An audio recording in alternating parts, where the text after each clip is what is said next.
군은 어느 집단보다 기강이 중요한 곳이지만 일단 이런 사건이 발생하면 폐쇄적인 조직 문화 때문에 밖으로 잘 드러나지도 않습니다.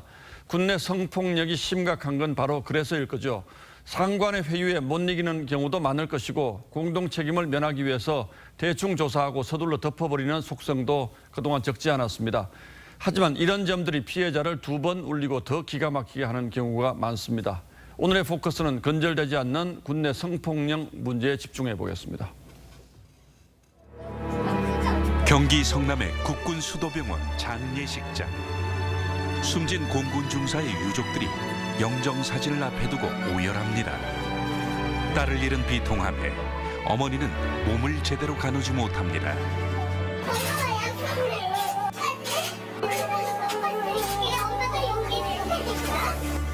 사건에 대한 국민적 공분이 커지자 국방부는 이번 사건을 직접 수사하겠다고 나섰죠. 초동 조치 분야, 또 2차 가해 분야, 또 지휘관으로서의 조치 이런 것 등등까지도 낱낱이 좀 살펴가지고. 하지만 이런 다짐은 이번이 처음이 아닙니다.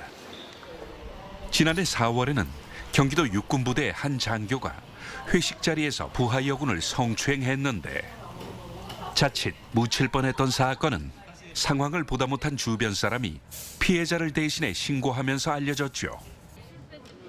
2017년 5월에는 해군 여성 대위가 대령에게 성폭력을 당한 뒤 괴로워하다가 목숨을 끊었습니다. 당시 유가족은 군은 문제를 은폐할 뿐 어떤 조치도 취하지 않았다고 말해 공분을 샀죠. 국방부는 지난 2015년 성추행이 한 번만 적발돼도 가해자를 퇴출시키는 내용의 성폭력 근절 종합 대책을 발표했는데 이 시스템이 유명무실했다는 반증인 셈이죠.